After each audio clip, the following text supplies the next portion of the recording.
ओम शांति। आज बाबा मेरे लिए क्या कहा है। आज साकार रूप से चले हुए महावाक्य सुनते हैं बाबा की। 8 जून 2021 के बाबा कहते हैं, मीठे सेंसिबल बच्चे, सदा याद रखो कि हम अविनाशी आत्मा हैं। हमें अब बाप के साथ पहले तबके मतलब फ्लोर में जाना है।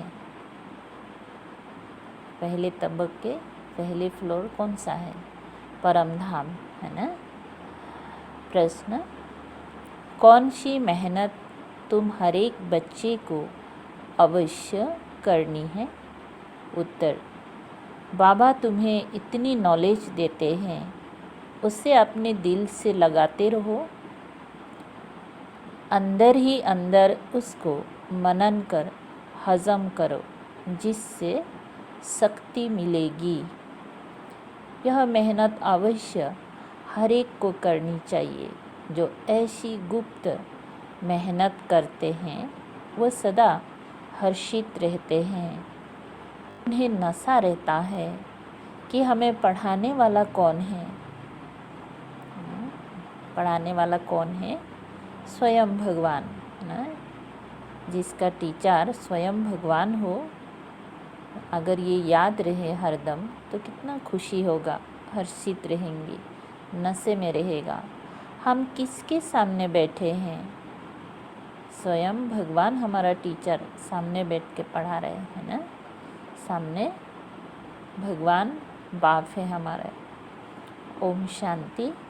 ये किसने कहा? 2 बार कहते हैं ओम शांति, ओम शांति। एक शिव बाबा ने कहा, एक ब्रह्मा बाबा ने। ये बाप दादा इकट्ठे हैं तो दोनों को बोलना पड़े ओम शांति, ओम शांति।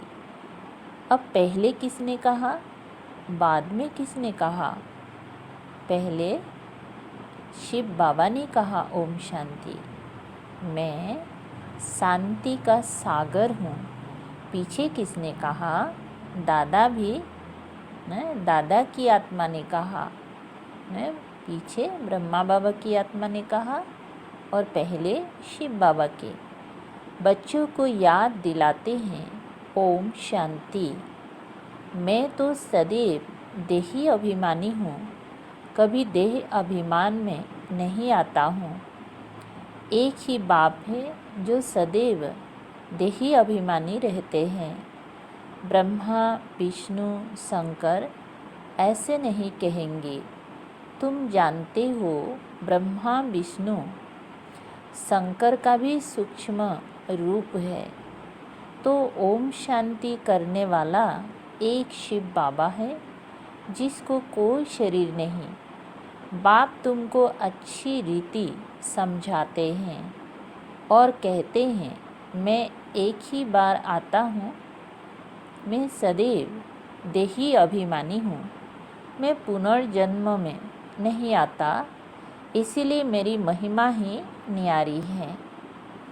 मुझे कहते हैं निराकार परम पिता परमात्मा। भक्ति मार्ग में भी शिव के लिए कहेंगे निराकार परम पिता परमात्मा है। निराकार की पूजा होती है, वो कभी देह नहीं आते हैं, अर्थात देह अभिमानी नहीं बनते हैं। अच्छा, फिर उसके नीचे आओ सूक्ष्म वतन में, जहाँ ब्रह्मा विष्णु शंकर रहते हैं। शिव का नाम रूप तो देखने में नहीं आता है, चित्र बनते हैं, लेकिन वो है निराकार।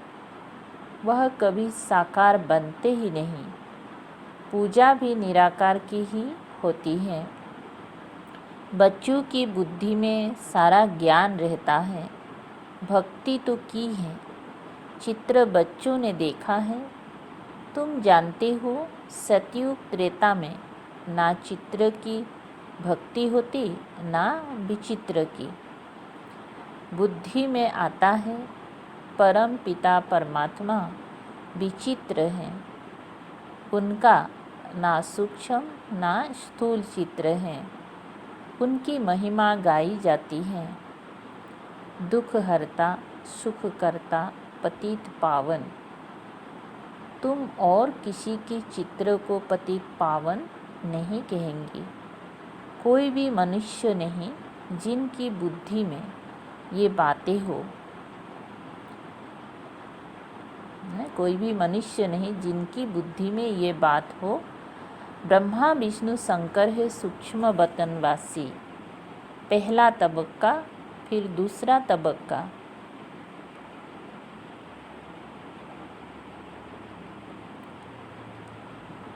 ऊंचते ऊंच मूल बतन, उस तबक्के में रहने वाला है परम पिता परमात्मा।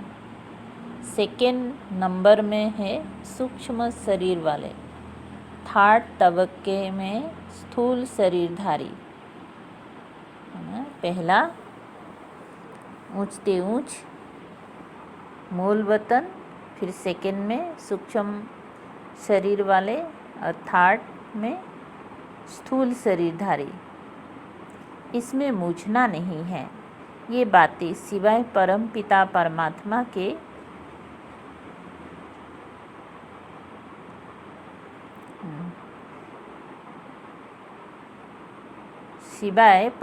परम पिता परमात्मा के कोई समझा नहीं सकता। ऊपर में सृष्टि है आत्माओं की, उसको कहा जाता है निराकारी दुनिया। हम सब आत्माओं की दुनिया, इनकॉर्पोरियल वर्ल्ड। फिर हम आत्माएं कॉर्पोरियल वर्ल्ड में आती हैं। वहाँ है आत्माएं, यहाँ है जीव आत्माएं। परम धाम में होते हैं आत्माओं की दुनिया, वहाँ आत्माएं रहते हैं। और इस दुनिया में, साकार दुनिया में जीव आत्माएं ना, आत्मा शरीर के साथ होते हैं ना। ये बुद्धि में रहना चाहिए। बराबर हम निराकारी बाबा के बच्चे हैं। हम भी पहले निराकार बाप के पास रहते थे। निराकारी दुनिया में ही आत्माएं रहती हैं, जो अभी तक पाठ बजाने लिए आते रहते हैं साकार में। वो हो गया निराकार बाप का वतन। हम आत्मा हैं, ये नशा होना चाहिए। अविनाशी चीज़ का नशा रहना चाहिए, विनाशी चीज़ का थोड़ी ही होना चाहिए। देह के नशे वाले को देह अभिमानी कहा जाता है। देह अभिमानी अच्छे व आत्म अभिमानी अच्छे। सेंसिबल कौन? आत्मा कहती है, अच्छा फिर से पढ़ते हैं। देह अभिमानी अच्छे व आत्म अभिमानी अच्छे। सेंसिबल कौन? आत्म अभिमानी। आत्मा ही अविनाशी है, देह तो विनाशी है। आत्मा कहती है हम 84 देह लेते हैं। हम आत्मा परम धाम में बाप के साथ रहने वाली हैं। वहाँ से आते हैं यहाँ पाठ बजाने। आत्मा कहती है ओ बाबा, साकारी सृष्टि में है साकारी बाबा, निराकारी सृष्टि में निराकार बाबा। ये तो बिल्कुल सहज बात है। वहाँ हम आत्माएं सब एक बाप के बच्चे ब्रदर्स से बाप शिव के साथ रहने वाले हैं। परमात्मा का नाम है शिव, आत्मा का नाम है शालिग्राम। आत्मा का भी रचयिता चाहिए ना। दिल में हमेशा बातें करते रहो। जो ज्ञान मिला है वो अपने दिल से लगाने के लिए मेहनत करनी है। आत्मा ही विचार करती है। पहले पहले तो यह निश्चय करो कि हम आत्मा बाप के साथ रहने वाले हैं। हम उनके बच्चे हैं तो ज़रूर वर्षा मिलना चाहिए। यह भी तुम जानते हो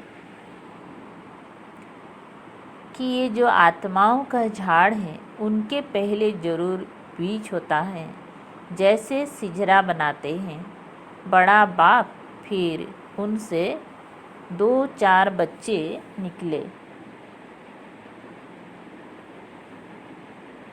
फिर उनसे और निकले।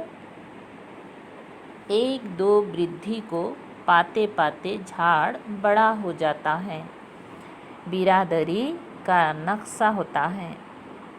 फलाने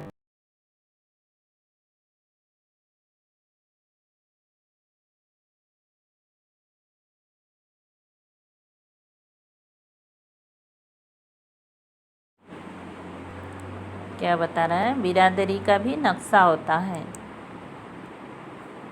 फलाने से फलाना निकला।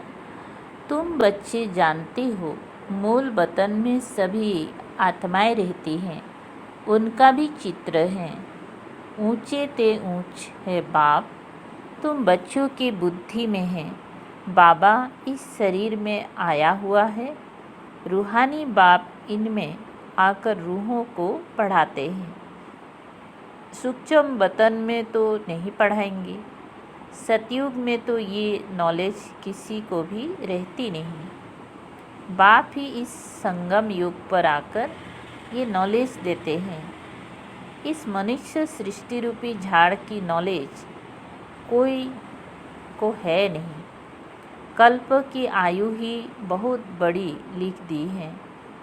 अभी बाप तुमको समझाते हैं, बच्चे अभी तुमको फिर घर चलना है, वो है आत्माओं का घर। बाप और बच्चे रहते हैं, सब ब्रदर्स है। ब्रदर हम आत्माएं और ब्रदर और सिस्टर तब कहा जाता है जब यहाँ शरीर धारण करते हैं। हम आत्माएं सब भाई भाई हैं। भाई का जरूर बाप भी होगा ना, वो है परम पिता परम आत्मा। सभी आत्माएं शरीर में रहते हुए उनको याद करती हैं। सतयुग त्रेता में कोई याद नहीं करते हैं। पतित दुनिया में सभी उनको याद करते हैं, क्योंकि सब रावण की जेल में हैं। सीता पुकारती थी, हे राम। बाप समझाते हैं, राम कोई त्रेता वाला याद नहीं आता है। राम परम पिता परमात्मा को समझ याद करते हैं। आत्मा पुकारती है, अभी तुम जानते हो आधा कल्प फिर हम किसको पुकारेंगी नहीं, क्योंकि सुख धाम में रहेंगी। इस समय बाप ही समझाते हैं, दूसरा कोई जानते ही नहीं। वो तो कह देते हैं कि आत्मा सो परमात्मा, आत्मा परमात्मा में लीन हो जाती हैं। बाप समझाते हैं, आत्मा तो अविनाशी है, एक भी आत्मा का विनाश नहीं हो सकता। जैसे बाप अविनाशी, वैसे आत्मा भी अविनाशी है। यहाँ आत्मा पतित तमो प्रधान बनती है, फिर बाप सतु प्रधान पवित्र बनाते हैं। सारी दुनिया को तमो प्रधान बनना ही है, फिर सतु प्रधान बनना है। पतित दुनिया को पावन बनाने बाप को आना पड़ता है। उनको कहते ही है गॉड फादर। बाप भी अविनाशी हैं, हम आत्माएं भी अविनाशी हैं। यह ड्रामा भी अविनाशी हैं। तुम बच्चे जानते हो कि यह वर्ल्ड की हिस्ट्री ज्योग्राफी कैसे रिपीट होती है। इन चारों युगों में हमारा पाठ चलता है। हम सूर्यवंशी फिर चंद्रवंशी बनते हैं। चंद्रवंशी जैसे सेकेंड ग्रेड में आ जाते हैं। 14 कला वालों को सूर्यवंशी नहीं कह सकते। वास्तव में देवी देवता भी उन्हों को नहीं कह सकते। देवी देवता संपूर्ण निर्विकारी 16 कला संपूर्ण को कहा जाता है। राम को 14 कला संपन्न कहेंगे। तुम्हारे ही 84 जन्मों का हिसाब समझाया जाता है। नई चीज़ फिर पुरानी होती है तो वो मज़ा नहीं रहता। पहले संपूर्ण पवित्र रहते हैं, फिर थोड़े बरस पास होंगे तो थोड़ा पुराना कहेंगे। मकान का भी मिसाल दिया जाता है। ऐसे हर चीज़ होती है। यह दुनिया भी एक बड़ा मंडवा है। यह आकाश तत्व बहुत बड़ा है, इसका कोई अंत नहीं। इनकी एंड कहाँ है वो निकाल नहीं सकते। चलते जाओ, एंड हो ही नहीं सकती। ब्रह्म महतत्व की भी कोई एंड हो नहीं सकती। यूँ साइंस वाले कितनी कोशिश करते हैं एंड देखने की, लेकिन जा नहीं सकते, अंत पा नहीं सकते। ब्रह्म तत्व बहुत बड़ा बेअंत है। हम आत्माएं बहुत थोड़ी जगह में रहती हैं। यहाँ बिल्डिंग आदि कितनी बड़ी बड़ी बनाते हैं। स्पेस धरती की बहुत बड़ी है। कि आदि भी तो चाहिए ना। वहाँ तो सिर्फ आत्माएं रहती हैं। आत्मा शरीर बिगर कैसे खाएंगी। वहाँ तो अभुक्ता है। खाने व भूगने आदि की कोई चीज़ होती नहीं। बाप समझाते हैं, यह ज्ञान तुम बच्चों को एक ही बार मिलता है, फिर कल्प बाद तुम बच्चों को दिया जाता है। तो यह नशा होना चाहिए। हम देवता धर्म वाले थे। तुम कहते हो बाबा, आज से 5000 बरस पहले हम आपके पास आए थे शूद्र से ब्राह्मण बनने। अब फिर हम आपके पास आए हैं।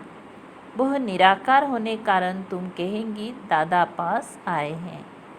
बाप ने इसमें प्रवेश किया ना, शिव बाबा इस ब्रह्मातन में प्रवेश किया है ना इस समय। बाप कहते हैं जैसे तुम आर्गन्स ले पार्ट बजाते हो, वैसे ही मैं भी आर्गन्स का आधार लेता हूँ, नहीं तो मैं पार्ट कैसे बजाऊँ। शिव जयंती भी मनाते हैं। शिव तो निराकार है, उनकी जयंती कैसे हुई। मनुष्य तो एक शरीर छोड़ दूसरा लेते हैं। बाप कहते हैं मैं कैसे आकर तुम बच्चों को राजयोग सिखाऊं। मनुष्य से देवता बनाने के लिए राजयोग बाप ही आकर सिखाते हैं। मुझे ही पतित पावन ज्ञान का सागर कहते हैं। मुझे झाड़ के आदि मध्य अंत का मालूम है। तुम बच्चे समझते हो बाबा ना, इसमें प्रवेश कर हमको सब नॉलेज समझाते हैं ना। ब्रह्मा के शरीर में प्रवेश कर शिव बाबा ने सब नॉलेज हमें समझाते हैं। ब्रह्मा विष्णु शंकर के पाठ को भी समझना चाहिए। बाप को तो समझा है कि वह पतित पावन है। हर एक की महिमा अलग अलग, ड्यूटी अलग अलग होती है। प्रेसिडेंट, प्राइम मिनिस्टर आदि बनते हैं। आत्मा कहती है मेरा शरीर है, मैं प्राइम मिनिस्टर हूँ। आत्मा शरीर के साथ न हो तो बोल ना सके।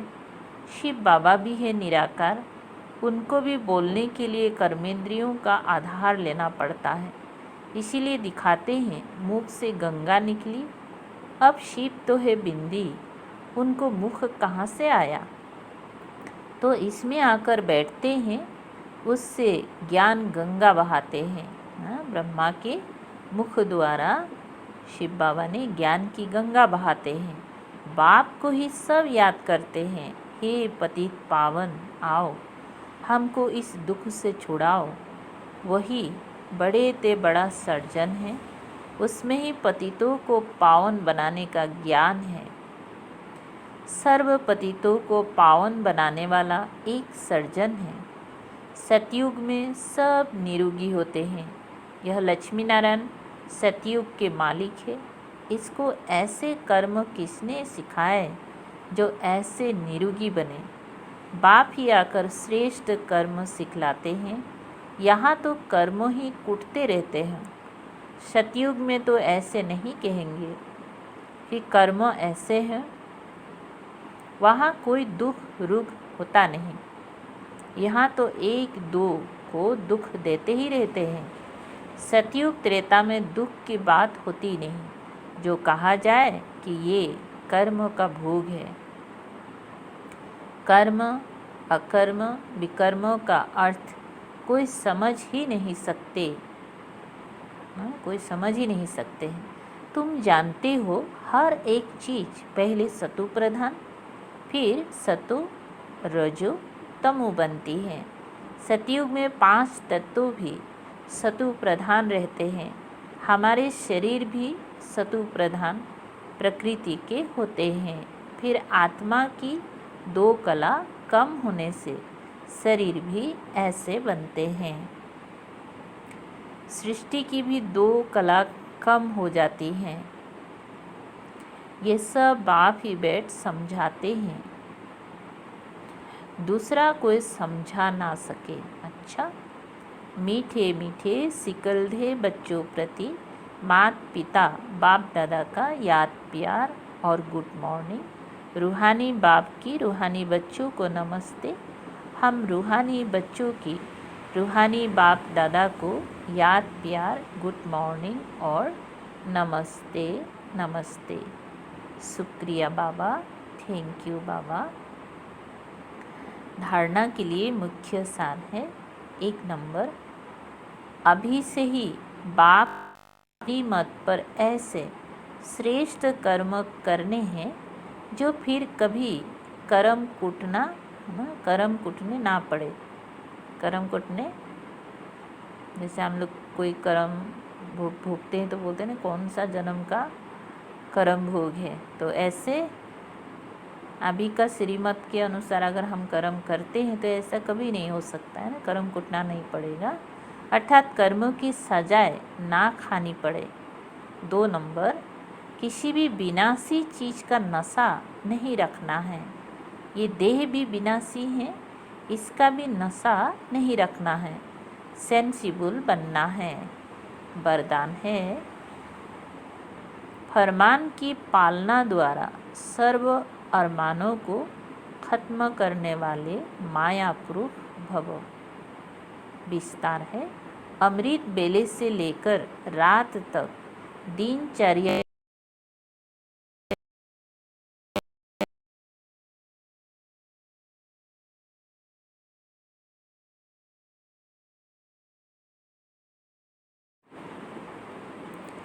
क्या बताया, अमृत बेले से लेकर रात तक दिनचर्या में जो भी फरमान मिले हुए हैं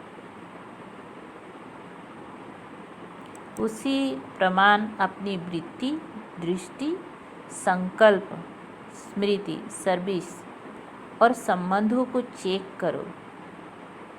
जो हर संकल्प, हर कदम फरमान को पालन करते हैं उनके सब अरमान खत्म हो जाते हैं।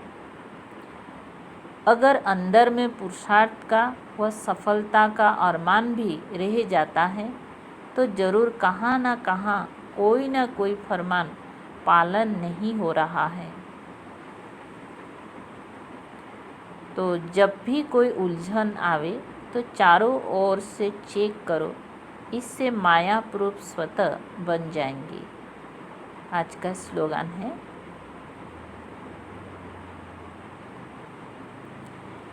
अपनी सूक्ष्म कमजोरियों का चिंतन करके उन्हें मिटा देना, यही स्वचिंतन है। अपनी सूक्ष्म कमजोरियों का चिंतन करके उन्हें मिटा देना, यही स्वचिंतन है। अच्छा, ओम शांति। शुक्रिया बाबा, थैंक यू बाबा।